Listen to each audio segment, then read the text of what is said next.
আসসালামু আলাইকুম। সবাই কেমন আছো? আলহামদুলিল্লাহ বন্ধুরা, আমি ভালো আছি। এই ভিডিওটা বানানোর উদ্দেশ্য হলো একটা জিনিস বোঝানোর জন্য। আমাদের মুসলিম সমাজের মধ্যে এখন একটা প্রথা আছে যে বাচ্চা জন্ম নেওয়ার 5 দিনের মধ্যে যে 5টা মোমবাতি দিয়ে 5টা ইসলামিক সুন্দর নাম একসাথে জ্বালানো হয়। মূল বিষয়টা হচ্ছে এরকম যে 5টা মোম একসাথে জ্বালানো হয়, 5টার নামও ফাঁসে রাখা হয়। এর মধ্যে যে মোমগুলা শেষ হয়ে যাবে আগে, সেই মোমগুলা নাম নাম রাখা যাবে না। যেটা লাশ পর্যন্ত বা সবার শেষে নিভবে, ওইটাই ফাইনাল। তবে এখানে মজার বিষয় হলো আমাদের এই নামগুলা, 5টার নাম আমি দিছি, এই 5টার নামের মধ্যে এই নামগুলা বের করতে প্রায় 1 ঘন্টা লাগছে। তো লাগার পর দেখি যে নাম পাচ্ছি না, 3টার নাম পাচ্ছি, আরেকটা নাম পাচ্ছি না, বা 2টার নাম হচ্ছে না।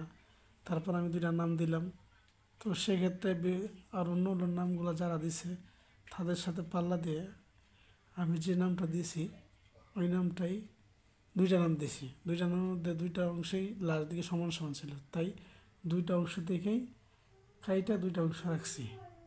তবে এই ঘটনাটা হয়েছে আমার ছেলের আমার ছেলের দ্বিতীয় ছেলের দ্বিতীয় ছেলের 5 দিনের দিনে।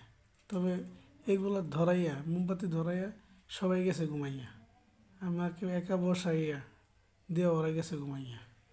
তো আমারই কষ্ট করতে হয়েছে, এই মোমবাতি নিভছে, তারপর আমি শুইছি। তবে এই আনন্দটা উপভোগ করার জন্য এই ভিডিওটা মূলত করা।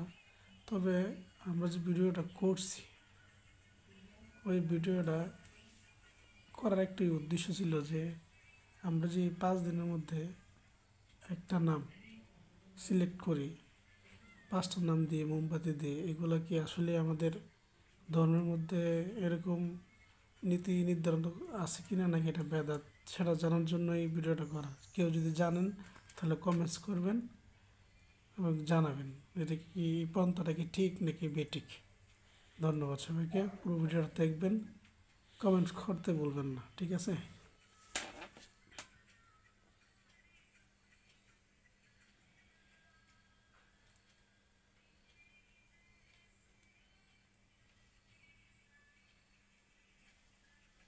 এটি